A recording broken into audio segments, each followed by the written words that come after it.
Hi, everyone. This week in Met Talks, I am actually in Gothenburg, so you don't see my normal background of like the green, but you get this turquoise with a beautiful Atomize sign. And I'm joined by Alexander, who's the CEO of Atomize, a company that we acquired in December of last year. And I wanted to make sure that we talk through kind of what is the solution? Why do we think that this match with Muse makes sense? But first of all, Alexander, thank you, and thank you for joining me. Thank you so much for having me, or actually, I'm happy to having you here in the Atomize office. I see blue skies out of the window, a beautiful harbor. Is it like this every day? Yeah, every day. Happens once a year. I guess it's when you arrive here. Nice. That's the only reason I booked. So what's your story? Were you a revenue manager in a hotel before, or you came from a completely different background?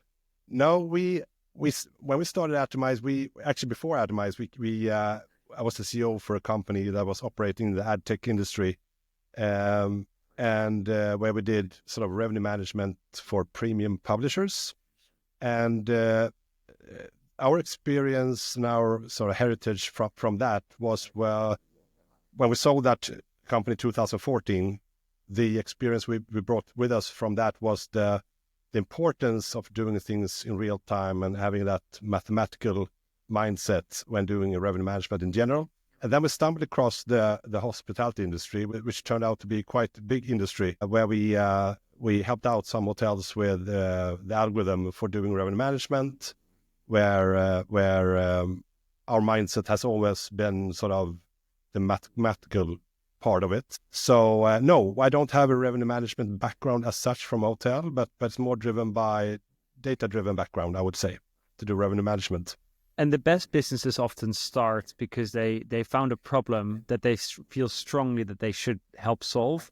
What was the problem you guys found when you came into hospitality?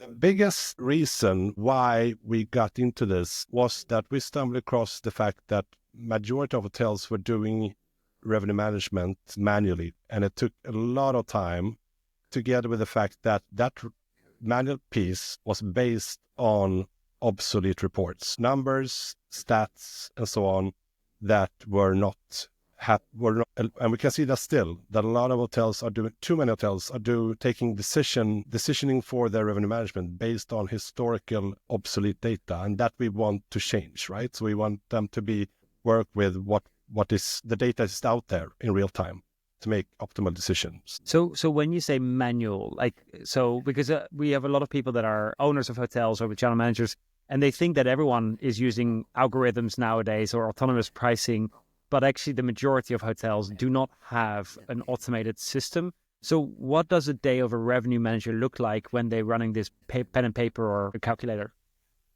I'm quite amazed many times about hotels. I'm meeting hoteliers that are not even changing the price at all. They have a static price throughout the year.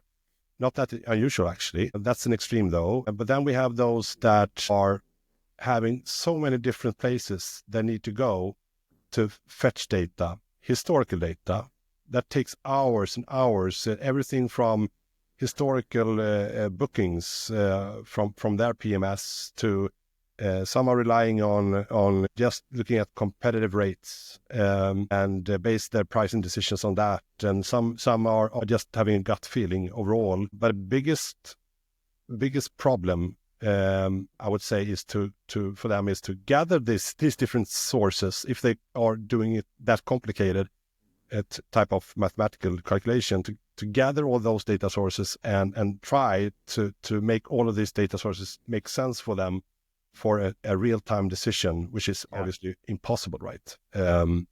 So I think revenue managers in general, my take on it is that they spend too much time today. Still, too many spend too much time on pulling reports for these tactical decisions.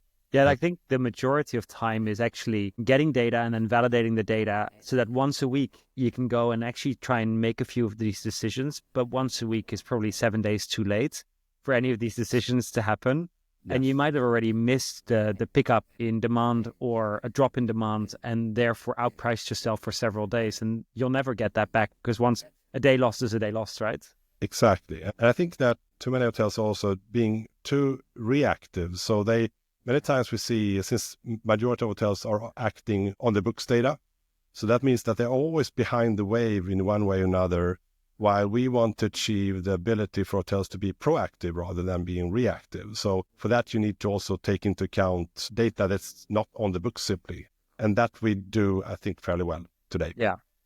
So is a revenue management system like Atomize only for large hotels or for chain hotels? Or is it a system that could be used in any hotel? Or are there hotels that you're like, it doesn't make sense for you to have a revenue management system? I think there are two limitations. We work with in a wide range of hotels, resorts, and apartment hotels, and so on. There are primarily two limitations, I would say, when it comes to our algorithmic approach. One being the fact that we do things with machine learning and AI. And that means that it requires the algorithm to have some kind of depth. In terms of the data depth, in terms of taking decisions and learn from that data.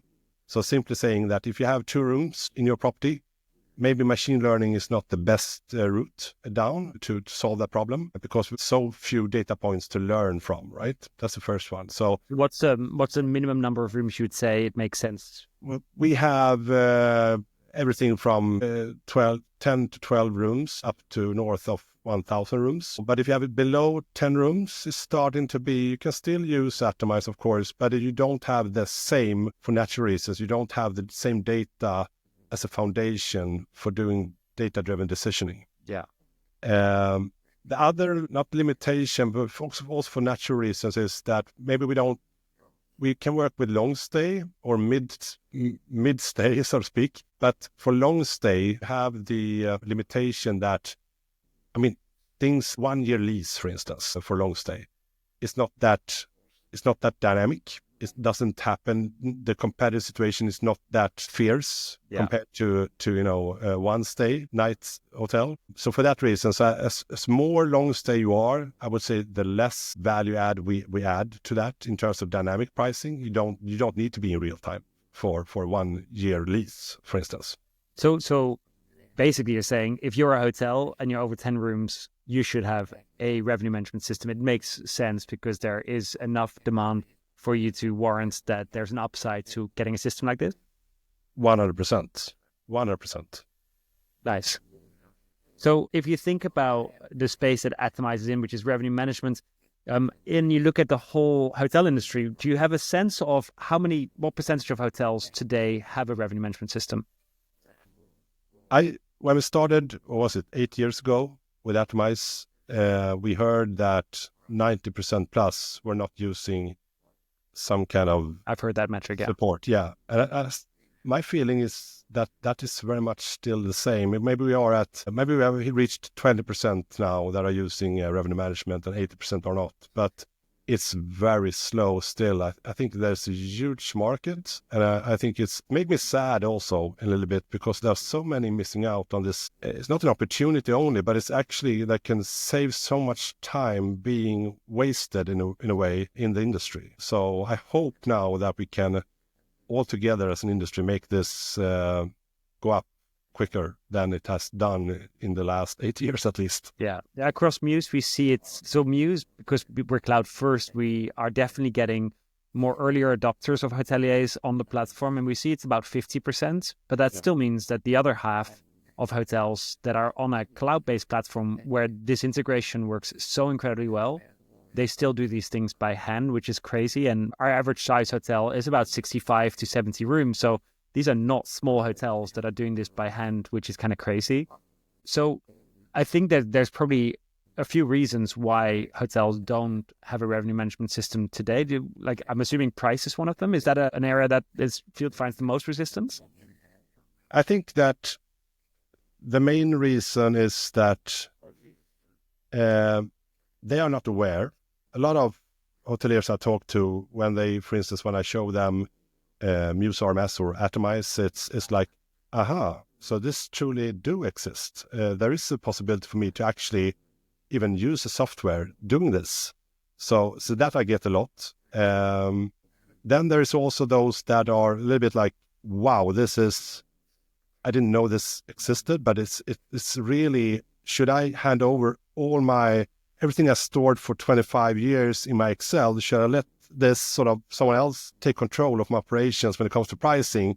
So that sort of is also they need to take that leap of faith in a way to rely and trust the machine or the algorithms to take over. That's also one part of those that are a little bit hesitant to take the leap, I would say. Cost-wise, I mean, I agree with you that sometimes I think hoteliers are exceptionally good at looking at keeping costs down in general for their operations. They are very cost conscious. Unfortunately, when it comes to revenue management, since it's not so much about cost, it's about an uplift as well. I'm trying to explain to them the total sort of ROI of implementing RMS. It's not only the cost saving aspect, but the biggest part is actually the uplift. I mean, in such a context, for instance, if you're running a hotel that has 100,000 euro in turnover per month, and we can add 15% on top of that, I think, 200-300 euros per month is nothing. Yeah. In such a context, right? It's a no-brainer. But to get that message over the line is sometimes difficult, I feel, anyways. And I think it's partly because the buyer is often the revenue manager, and there's this fear of being displaced because suddenly there's a computer that can do your job. And I think it's actually shifting towards what the future of this role is. And it isn't just thinking about room revenue. And I just did a Matt Talks about upselling, for example, and hotels think this is an afterthought. But actually, if you're really leveraging currently your room sales, then you get time back that you can use to strategize rather than sit there on Excel sheets and trying to find data points. It's much more interesting once you've got the data and once you got the input from a smart system, what else could you do on top of it, and really diversifying your services and strategizing. So I don't think this is the end of what a traditional revenue manager was doing. I think there's an end to the traditional role, but that role can morph into how do we just generally make more revenue as a hotel. 100% agree. And I can also sense that when the new generation of hoteliers coming up now sort of started surfacing, and they're opening up hotels, and they're opening up, and maybe sometimes it's the first time they open up an hotel. They are the younger generation. They expect this to be automated. They on the other hand is like, why are you not doing this? Did I do this manually? No way, per se. I mean, in this day of age when things are so much data out there, so they expect it to be automated. While those that have been in the industry, I mean, with full respect, they have built up a huge amount of experience and so on. They are tougher to convince to take that leap, I would say. So depending on what kind of generation we address as well. So if I am a hotel and I've never had a revenue management system before, I was doing all of it by hand, what's the uplift? Like, because it's hard to, I guess, give an average, but do you have a sense of, is that 10% uplift in revenue per available room? Is it 20? Is it 30? Like, what's an average? It varies depending on in what kind of dynamic environment the hotel is located. I mean, if you're located on an island, and the demand has been exactly the same for the last 25 years. And we come in, it will not change the demand as such. We will do some uplift there, but it's not the same as if you, in contrast, would be in a city center environment in London or New York and so on. And where things are shifting, you need to adapt to that new environment. The demand is shifting all the time. But in general, what we see is that someone that has not been using a RMS software, I usually tell them that, I mean, if we do somewhere between 10 and 20% is what you can expect. If we're coming closer to 10, even I would be disappointed. If we come close to 20, I would start to be happy. But it happens that we do north of 20% as well. That's huge. But I think regardless, 10 to 20% is quite incredible. If you start looking at what you do as a turnover for a hotel, 10% is a lot of money. If you're like, our average hotels are just over, I think, 100 euros in average rate. So you're looking at 10 euros per room per night. So if you're a 50-bedroom hotel, that's still already 500 euros, which is just right there getting every day. Exactly. So it's a no-brainer. And I think in terms of, because everything that comes with this as well is automation in general. So I don't think that the future will be about, comes down to features and stuff like that. It will be, in order today, is about those that have a mindset or understanding that automation is the way forward.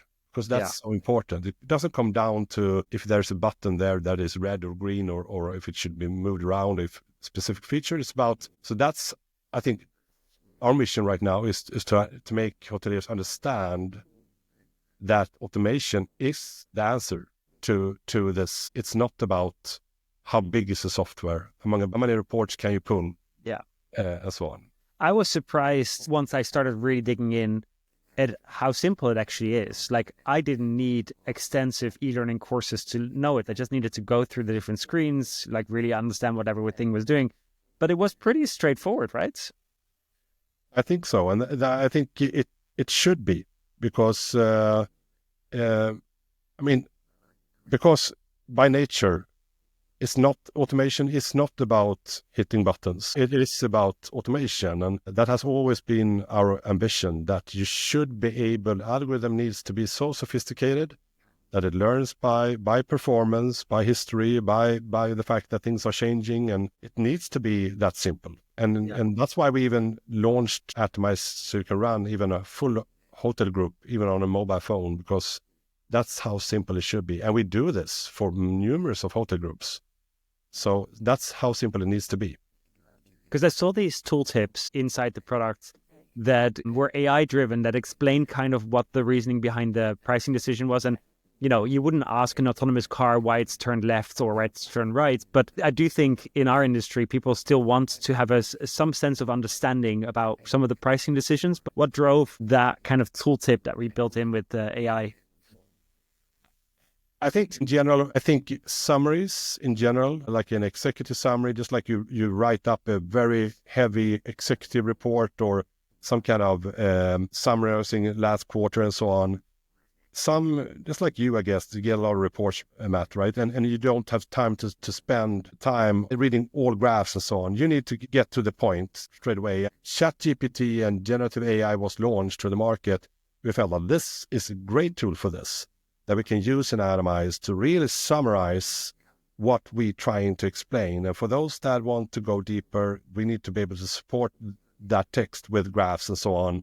But in 15 seconds, you need to understand, read up what is it all about. And that's the phenomenal thing with AI, right? That it is one angle to it where it can add so tremendous amount of value, which we have incorporated into Atomize. I love that. Can you talk about a specific customer? There's some customers that I'm very close to, having deployed the system myself back in the days, but can you talk about a customer where Atomize was deployed, where they genuinely felt the impact of it at their hotel? There are so many stories and so many, both on terms of hotel groups and also about small hotels as well. And I think that the one that I like to a great extent is Ligula Hospitality Group, where we launched across 46 properties, Atomize and Muse, and they were live within 30 days across their portfolio, and they had many hours spent in the hotel group setting prices tactically, and they were trying to keep up, but they didn't really. And the problem for them, for instance, was that it was not consistent. So as a brand, they were not consistent with pricing throughout their hotel group. That's also benefit, right? With implementing RMS, you be becoming very consistent, and the market can recognize and see it throughout your portfolio as well. And there we increased RGI by 20% in the first year and saved tremendous amount of time for them. So that's a big group, but then it goes all the way down to your smaller hotels. We have the local house in Miami, 18-bedroom hotel, small hotel, very nice. Their challenge, however, was that they didn't have time to set prices to the frequency that they needed. So before using Atomize, they set prices once a week. And during that time, it took 1.5 hours per week to set the prices, to gather all those reports, and then they set prices, and then they waited for another week, and they did it again. And so when we came in, completely changed the game, turned things upside down, doing things in real time, full automation. Not only did we save that 1.5 hours per day, but we did an uplift of 37%, I think, in ADR.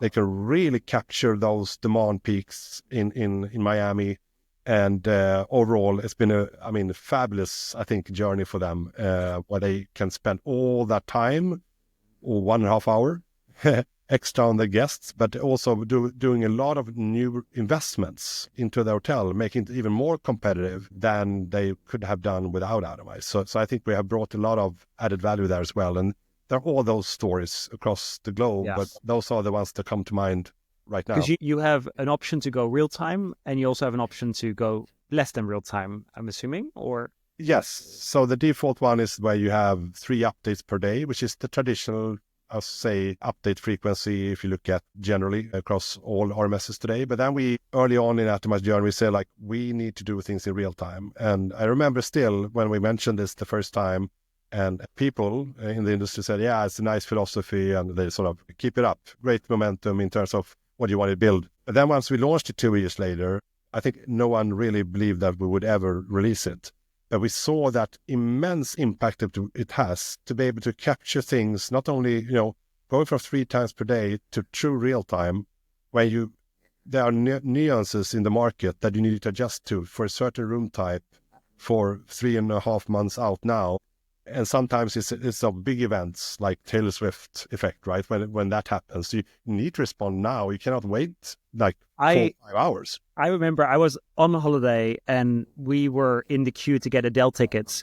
So my husband was on the Adele Ticketmaster website, whilst I was on the hotel website that we found the nicest hotel in Munich, which is also where Adele ended up staying. Yeah. And because we were so fast, the moment we got tickets, I confirmed the bedroom, and we tricked the system because the rooms, by the time we got there, were 3 times as expensive. So I knew how these revenue systems worked, and I knew that this hotel did not have Atomize. I checked it, and we booked it, and we made an incredible deal just because we were able to trick the system. But that is unfortunately what happens. Yeah. Yeah, but we looked up. So really extreme scenario. We also serve Formula One with dynamic pricing for the ticket sales. So you can imagine when they go out for sale, it's intense, and that's not a matter of doing hourly updates of rates. You have all the grandstands, different ticket types. When this needs to be transacted incredibly quick. So it's an extreme example where real time really shows its power and how it goes enormous amount of data power into doing that. It's a premium product we have, but I usually say I recommend all our hotels to be on that. Especially, Formula One is one thing, but where it comes in handy, especially, is for smaller properties, because I think that all small hotels have experienced the fact that they go to bed, go home from the hotel, fall asleep, and let's say they have 12 rooms, and they wake up and they're sold out when they come to the hotel in the morning, just because something happened during the evening when they have left the hotel or something. But to be on automation and be able to respond to that in real time, it can be a matter of, can be a big difference for such a small hotel to be doing things in real time or not really. Yeah. So and this might be polarizing, but let's go with it. So I think that there's only 2 types of revenue manager. There's those that trust algorithms, and there's those that do not trust algorithms. Is that a fair quote, or would you say that's not really how the world works? But I think you are right. And then there are those that are a little bit interested. They haven't taken the leap. And for those, we needed to build also Atomize for those that have a certain, they don't trust entirely. So obviously you can deactivate autopilot where they get price recommendations. That's usually what the case actually in the initial phase for Atomize clients. They want to have price recommendations. They can see what do you recommend here and so on. And then they usually switch on autopilot later. They do? You find that they eventually will trust the algorithm and switch it on? Always. I would say in the majority of cases, there are very few that are stuck sort of in the price recommendation mode. They are the ones that are a little bit hesitant to trust the algorithm. They look at it and they want to see, can it really do the work? And they have sitting there next to their Excel spreadsheet comparing and then it's actually doing, here they even actually have a better suggestion that I have in my 25-year-old Excel spreadsheet. So, and then they switch on autopilot. But then we have those that are entirely into automation the first day they just switch on autopilot. The first day they go live with Atomize as well. So I think there are everything. The extremes are in between those two, everywhere in between. So when when we did the acquisition, and we've never really talked about this, but like I think it's interesting. So we did a full sweep of the market, and we've been talking for quite a while because we're one of the closest integrated partners. So we knew each other for years, but we had to do a full market sweep of what's out there. What are the guest feedbacks? We did a lot of guest calls, customer calls, where we just wanted to get the feedback. And you guys performed so well in this test. And honestly, our team fought so hard saying, no, Atomize seems to be the one that everyone is getting behind. But also what was nice is that you aren't ancient old. So that's really hard to lift it inside an integrated solution with Muse, because we obviously want products that feel and look and feel like Muse products, so we can update the user interface, but also we can embed it inside the system. So you came out of that analysis incredibly well for us. But obviously, we need to move the products closer together, because today they are two separate products that are deeply integrated, and the integration works beautifully. But we have a vision of where we're moving towards. What is something that excites you about this kind of marriage? One thing, I'm excited for everything about this acquisition. It has so many angles, beneficial angles to it. But I think one thing is the embedding part overall from a user interface perspective that our clients will see in the future, where Atomize will be embedded from a user interface perspective. But what really entices me is the fact that when we are at that level as well, to really make use of data on a completely different level than no one else has seen. What I'm thinking about, for instance, is the usability today already to do dynamic guest profiling. Imagine what I see in the future here is that imagine having dynamic guest profiling pricing. So, for instance, where you can see in the data that this segment, which is highly dynamic, has a tendency or probability of spending north of 200 euros, for instance, in the hotel. If they're going to spend a night at your hotel, shouldn't they get a different price than the ones that we expect to only come into the hotel, sleep and leave in the morning, and they get a breakfast rate included? Of course. So by making use of that data and see, I think that's the future where we will see the possibilities are incredible, right? When you have the ability to merge this data and also make use of that in a completely different way than a regular integration would allow. Simply. So one thing you started with was the embedded. So we're looking at Atomize and we're like, there's this incredible algorithm in the back end, and we don't really want to touch it. We want to improve it. But actually the front end, like once you've got good API support on the back end, we can actually have that live inside where you do the rate management, so that where all of the data comes in inside our BI tool inside Muse, so that users never have to leave Muse again. Like that's my dream kind of to have. And that's what on the embedded side, that it sits natively with our native user interface, the interface that we've trained people on. So that's one of the one of the sides that I get excited about.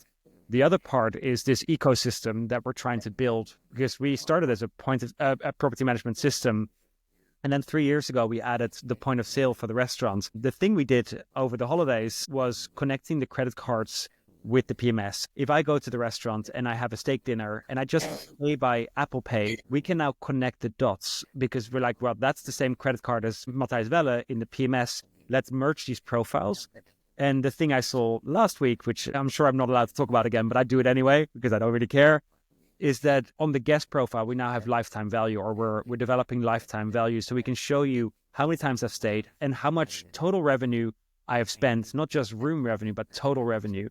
And suddenly you know what my value is in relation to all of the other guests. And this is exactly what you're talking about. If I check into this, or if I make a booking at this hotel, we should be offering me a better price, because I'm about to have that steak in that restaurant again. Exactly. And that makes me really, really valuable. Exactly. No, but it comes down to, as Richard Walter always says as well, I mean, revenue beyond the rooms. And that is sort of, we already partially there, right? There is so much more work to be done, but already now we are incorporating ancillary revenue streams into our algorithm because that will, the estimated ancillary revenue should affect the price that we offer rate to the market, because based on this. But it's just the starting point, and it will be so exciting from now and onwards what we this acquisition will allow us to do based on what you just mentioned. I'm very intrigued by that, I have to say. Watch this space. Yes. So, Exactly. what's the practical advice you would give to someone who is considering a revenue management system? Because I always tell people, don't ever just look at one system. Like when you're buying a PMS, you should absolutely go out to market. But like, what would you recommend how to go about running an RFP? It's called an often larger change, but it's probably just a comparison. But what would your advice be? I usually, to be very honest, RFPs, I think, are a very obsolete way of assessing software today. I mean, considering the fact that we are entering an AI era where things needs to be automated, you expect AI agents to do operations even for you. If you would go out, for instance, to do open up an RFP for an AI agent, what feature would you ask for, right? None, because there are none. Same thing for what we are building. I mean, I think the future will not, RFPs are about to be obsolete, because the reason for this is because they are asking for features. Features will go away. Things will be automated. So I think that future of RFPs, if we start there, will be about what you will need to accomplish rather than what feature you are building, you want to see. So what do you expect it to accomplish? Can your software really accomplish this and this in different scenarios and so on? I think it will be more about that. And I think that, so my advice would be today, if we take out the RFP part of it, is to start with that question. What do you want to accomplish?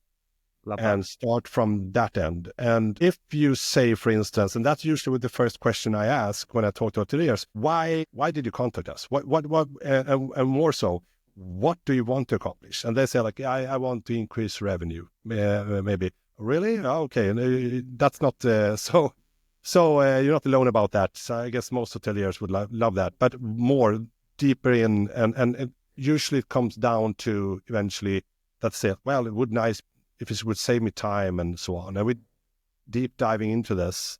Yeah. But my advice would simply be that make sure that you understand what you want to achieve before you reach out. And then this question needs to be discussed with the different alternatives that you're looking at.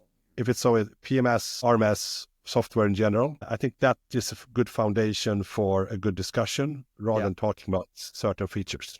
I love that. And I actually say the same thing often, like we want to know what the business objectives are of the hotel. And we do find those out often through conversation, because often the hotels won't know. But I'll ask lots of pointed questions saying, what's the growth you're looking to achieve next year? And then they say the number and I'm like, great. So what are you doing differently next year than you are doing this year? And often that's where you find the silences, because they just think that there's increase of purchase power and that's what's driving the rate up. But it isn't natural way. So understanding what are the underlying assumptions in their plan and how are they achieving it is often driving quite some interesting conversations. Yeah, Exactly. Nice.